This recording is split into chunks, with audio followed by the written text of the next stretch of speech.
Hi guys, my name is Ashley and I'm the group creator for Baby-Led Weaning Meal Ideas and Beginner's Help here on Facebook.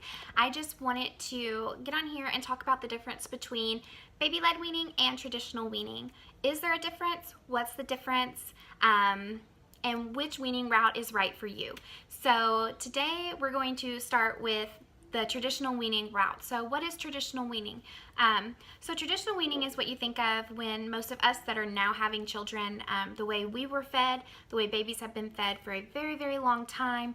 And that is usually like rice cereal, thin, runny pureed foods, the jar baby foods, and spoons. So typically the parent would take the food and feed the baby.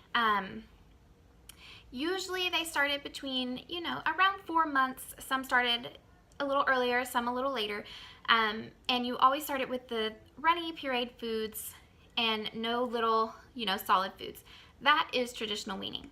Now, baby-led weaning is skipping all of that altogether. So you go straight to the family meal, straight to what the family is eating. So if you're having, broccoli and grilled chicken for dinner, that is what your baby has for dinner too. So we recommend starting baby-led weaning when they meet all the signs of readiness. These things include being at least 6 months old, because that is what the AAP and the World Health Organization recommends.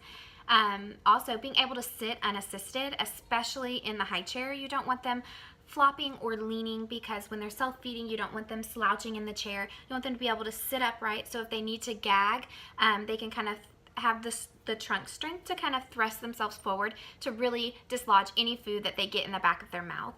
If they're slouching and leaning, they're not going to be able to do that, especially if they can't, have that trunk strength yet. So that's a really, really important sign of readiness that you need to make sure your baby meets. Also, you want to make sure that they've lost the tongue thrust. That is the reflex that keeps baby from anything going in their mouth except for milk. So they'll push food out. So if you put your finger in front of their mouth like this, and they start kind of trying to like push it away with their tongue, they're most likely not ready yet, because they still have that reflex. So you really need to wait until that goes away. But usually it is gone by about 6 months old. If they're just kind of trying to chew or suck on your finger, that's a little different. That's normal. But if they're trying to push it away with their tongue, they definitely have that reflex, so you need to wait just a little bit longer. And you also want them to have the pincer's grasp, which is when they just pick up tiny pieces. So you want them to kind of try to start using the pincer's grasp, which usually develops, between 6 and 9 months old. You just want to make sure that they're really using their hands and they have the dexterity to really pick up food, so that it doesn't become frustrating for them. But those are the signs of readiness, and most babies are ready around 6 months old. Some take closer to 7.5, sometimes 8 months old to really be able to sit unassisted so that they can safely eat in a high chair. So just make sure that your baby can sit unassisted and that they are 6 months old, and you will be good to go. So if you're having, lasagna for dinner, your baby has lasagna for dinner. It's a really great way to wean your babies. I've had great success. I have 2 children. One is now 3.5, and he eats like a champ. He will eat anything that you put in front of him. He is like the poster child for baby-led weaning. He started eating right away. He did so great. And then now I have a 1-year-old. She took a little longer to get into baby-led weaning. She took a longer to start eating and everything. It was closer to about 9 or maybe even 10 months before she really started picking food up and eating it. But once she did, she loves food. She is also a great baby-led weaning baby. So all babies are a little different, and all babies have different weaning methods that are going to work for them. So definitely do your research and find out which weaning method is right for you. So now let's talk about a little bit of the confusion between traditional weaning and baby-led weaning.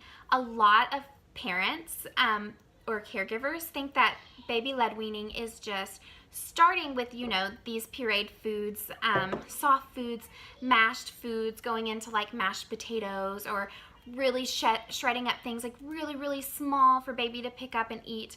That is not baby-led weaning, okay? So this is not led by the baby. The baby is already weaned at this point. You've already weaned your baby onto food. So now it's more like the normal course of traditional weaning, where you start introducing table foods, which all babies eventually have to start eating table foods. So it's no longer baby-led weaning at that point. Can you switch to baby-led weaning? after you've already started traditional weaning. I think you can at a certain point. You don't, you're not going to switch your baby to baby-led weaning at 12 months old. At that point, they've already been weaned. They are weaned onto food. They are eating solid foods, probably more solid foods than they were, at 6 months old. So at that point, it's kind of like, do you really need to do baby-led weaning? It's no longer baby-led. It's just introducing table foods the traditional weaning way, which is, both of these methods are totally, perfectly fine methods and fine ways to feed your baby, but they're just a little different. So I hope that this helps, and if you have any questions, please let me know. I'll be happy to answer them. Please ask any of my moderators. They'll be happy to answer it too. And I will see you in my next video. Bye!